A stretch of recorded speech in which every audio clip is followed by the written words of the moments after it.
One of the greatest Stoic thinkers, Epictetus, famously observed, "What matters is not what happens to you, but how you react to it." Imagine being able to cope with narcissists and challenging individuals with this wisdom as a shield against the chaos of the outside world. Stoicism is the secret to dealing with anyone who seems to sap your spirit, be it a family member who likes drama or a supervisor who enjoys belittling you. The Stoics used this hidden weapon to help them not only survive the storm, but also to maintain their composure. It's not about putting out fire with fire here. It's about arming yourself with psychological armor, transforming Stoic knowledge into a barrier against the hate that narcissists relish disseminating. We're not just going over the same old territory here. Instead, we're adapting traditional Stoic tactics to contemporary problems. With the help of Stoicism, you may use this video to not only survive, but also thrive in the presence of narcissists by navigating the emotional minefields they create. Imagine turning their attempts to make you feel uneasy into chances for your own development and tranquility. Let's explore these Stoic ideas together if you're prepared to live a calm and strong life, despite the craziness around you.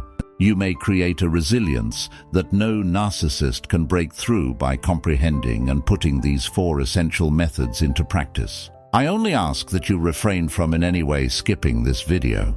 You've already distinguished yourself from the throng by coming here.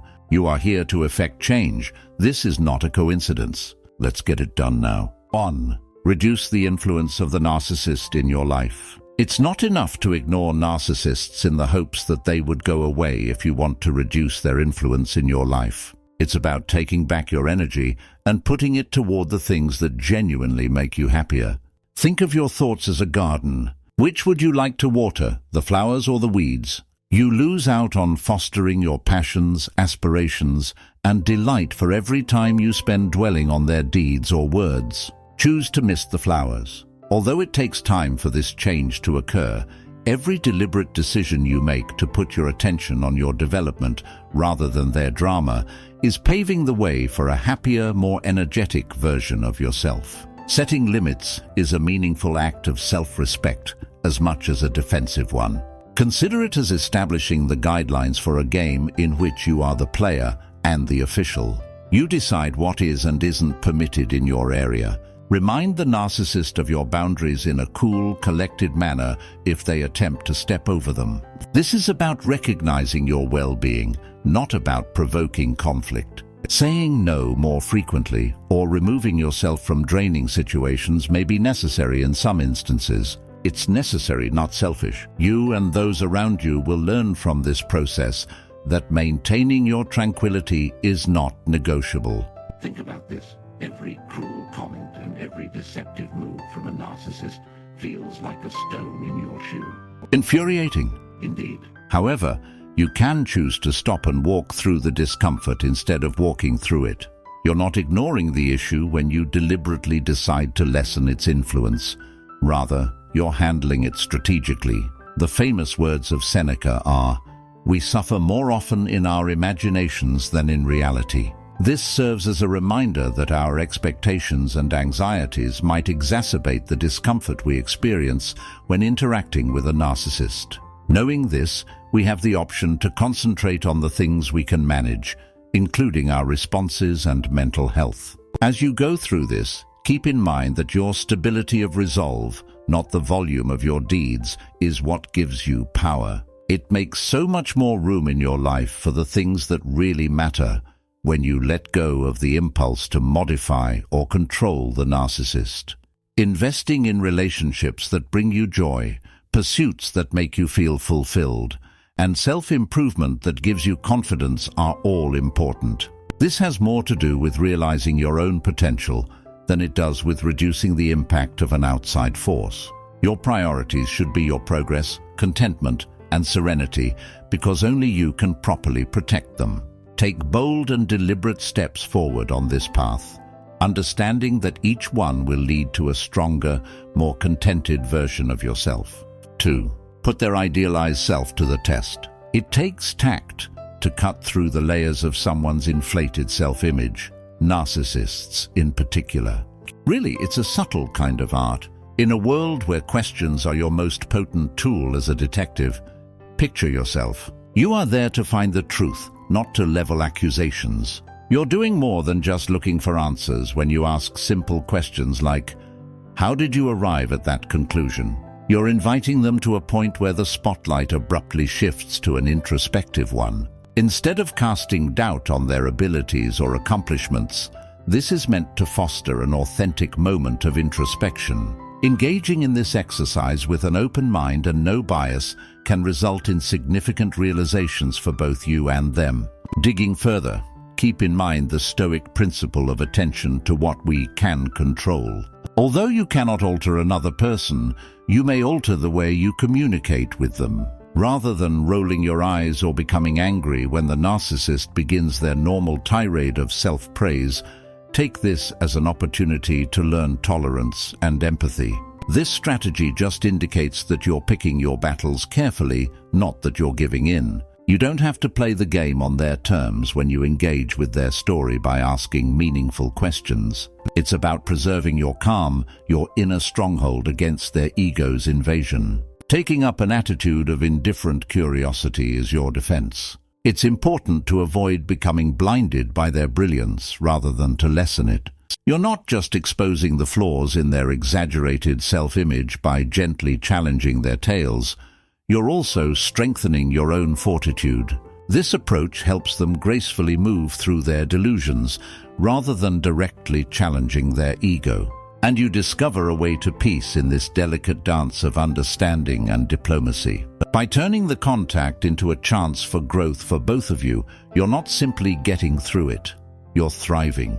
To promote change through introspection rather than opposition is the essence of great knowledge. Recall that your objective is to modify how the narcissist's story affects your reality, not to change the narcissist themselves. That would be a Herculean feat beyond most mortal means. The Stoic discipline of prosoph, or the skill of attentive awareness, is the foundation of this understated but effective tactic. Every encounter is seen through this prism as a chance for personal development, introspection, and preserving your inner serenity. You're providing a lighthouse for people who are lost in their own delusions in addition to protecting your peace of mind.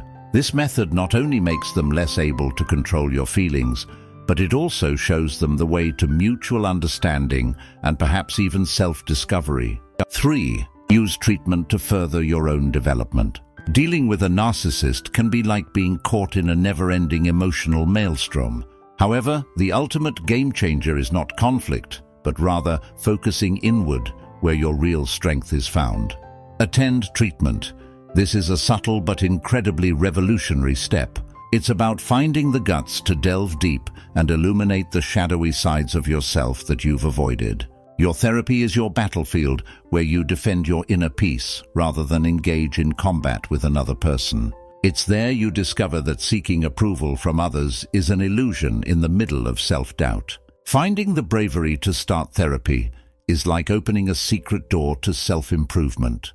It isn't about altering other people, especially not the narcissist whose behavior you are powerless to influence. Instead, the emphasis is placed on the one area you are actually in charge of, your inner landscape. Seneca once remarked, though not exactly in these terms, that true strength comes from appreciating what we have and making the most of it rather than from having everything. Through therapy, this understanding leads us to see our present problems as transient obstacles that illuminate the way to self-improvement. It's a risky move that calls for the courage to confront our weaknesses and turn them into assets. It's a process of finding autonomy and unlearning the beliefs that kept us in destructive cycles. Here we write our story as our own, shaped by our joy, interests, and ideals, rather than as a tale narrated by someone else. It's about erecting a wall of self-worth that is impenetrable to other forces, a monument to our tenacity and the transforming potential of introspection. We declare our independence from the narratives that are forced upon us as we embark on this journey of treatment and self-discovery.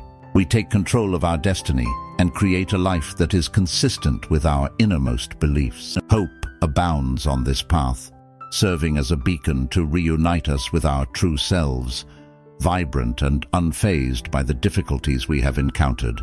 We embrace the Stoic idea that our greatest freedom is found within, the ability to select our course of action, to develop inner peace, and to lead a life that authentically reflects who we really are through the lens of therapy. This route is a fearless declaration of our ability to recover, develop, and prosper in spite of the difficulties that lie ahead. Please give this a thumbs up if you have found anything useful so far. Let's talk about the next tactic now. 4. Regulate your responses to preserve your mental space. Learning to remain calm in the face of chaos is similar to protecting your mental space from a narcissist. They get their kicks from making you respond, and it gives them a sense of power when you let go. Here's your covert tactic, though. Decide how you react. As Marcus Aurelius famously observed, select not to be hurt, and you will not be hurt. You have not been hurt, so don't feel that way. As you confront the assault, decide how to respond and maintain your composure. Embody this. Imagine for a moment that they are attempting to throw their best curveballs, including provocation, manipulation, and the whole 9 yards. But here you are, unflappable, unmoved by the tempest. It is similar to witnessing waves smash into a rock. Even though you are aware of them, they are unable to disturb your tranquility. This is the key to managing your responses. It is not about suppressing your emotions or acting as though they don't exist. It's about acknowledging those feelings, taking a moment to collect yourself, and choosing not to let them to make you feel bad. Envision yourself as the steady center of a hurricane, unfazed by the tumultuous swirls all around you. That's the power of managing your responses. This tactic is like being a world-class chess player in a perpetually spinning globe. When a narcissist uses drama to checkmate you, you counter by making well-considered movements. It's about giving that period between action and reaction some breathing room, where your strength lies not in the quick retaliation, but in the quiet pause that says, "I see you, but I don't play by your rules." This is your window of opportunity, your stronghold. That's the moment when you determine that your tranquility is too valuable to be shattered by the chaos of others. How then do you bring this into your life? Combine awareness with a healthy dose of obstinacy. Accept the Stoic practice of introspection as a ritual rather than merely a duty. Make it your daily act of defiance against the cacophony. You're not just defending, but also enhancing your mental space when you opt to react coolly and detachedly. It's empowering and freeing to demonstrate that you are the only one in charge of your inner reality.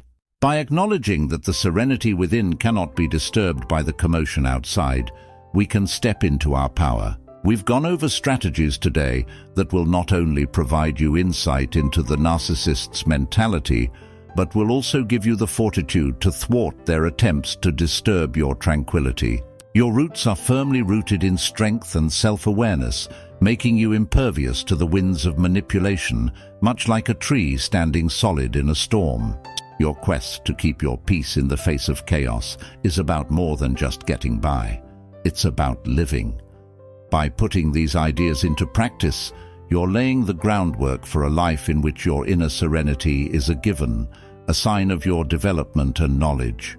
Remember to use these skills in your daily lives and carry them forward as we look back on our adventure today. If this message resonated with you, please hit the like button. Forward this video to a crew member who may be facing comparable difficulties, and leave a comment below saying, "My peace is not up for negotiation," to demonstrate your unwavering determination to lead your own ship. Your participation enables us to reach more people who are looking for strength and clarity. If you want to read more articles that go below the surface and really get to the heart of personal empowerment, subscribe. Explore the playlists on your screen as well for further perspectives on persevering through hardship and being strong. Though the path to self-mastery is never complete, each step you take will bring you closer to becoming a more robust and contented version of yourself.